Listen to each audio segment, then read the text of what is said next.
কিভাবে চুরি করে রাতের অন্ধকারে ফসলি জমির মাটি কেটে সরকারি রাস্তাগুলো এইভাবে নষ্ট করছে, এজন্য দেখার কেউ নেই।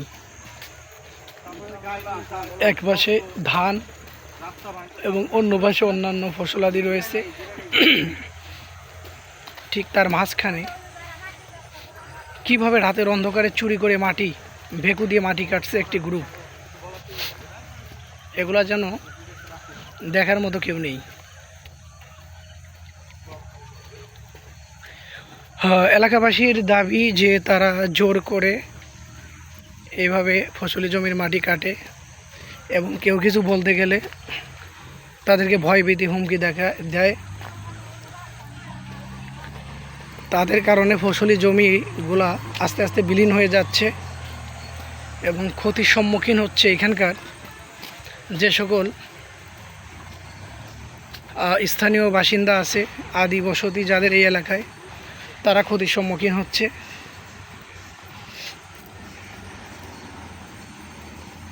এখানে তারা ঠিকমতো ফসল ফলাতে পারে না, এজন্য প্রতিযোগিতা করে মাটি কাটার ব্যবসায় তারা হাত দিছে। কিভাবে তারা মাটি কাটে যদি একটু দেখানোর চেষ্টা করি আপনাদেরকে আমি। এই তো রাতের অন্ধকারে এইভাবেই চুরি করে মাটি কাটা হয়। তারাই শক্তিশালী, তাদের উপরে যেন কথা বলার মতো কেউ নেই।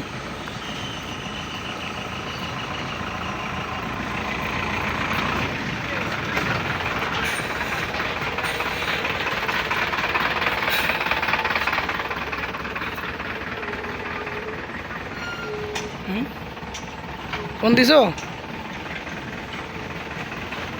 লাগাও, ফোন লাগাও। এই যে ভেকু, এই সেই ভেকু, এই ভেকু দিয়ে চারপাশে ফসলি জমি, ঠিক তার মাঝখানে এইভাবেই রাতের অন্ধকারে চলছে প্রতিযোগিতা করে মাটি কাটার উৎসব।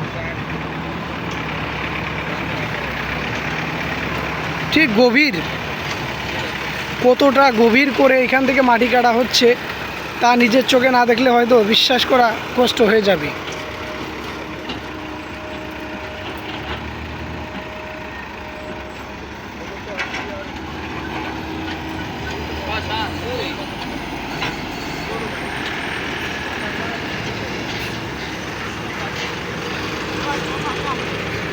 হ্যাঁ, এই তো প্রতিযোগিতা করে মাটি কাটা হচ্ছে।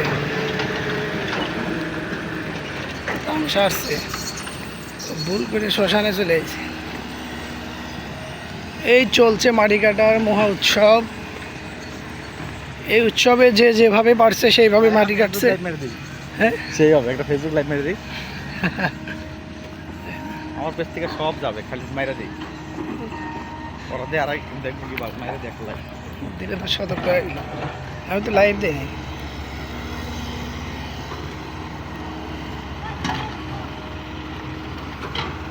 ভাই এটা শিমুলের বল বাড়ি না?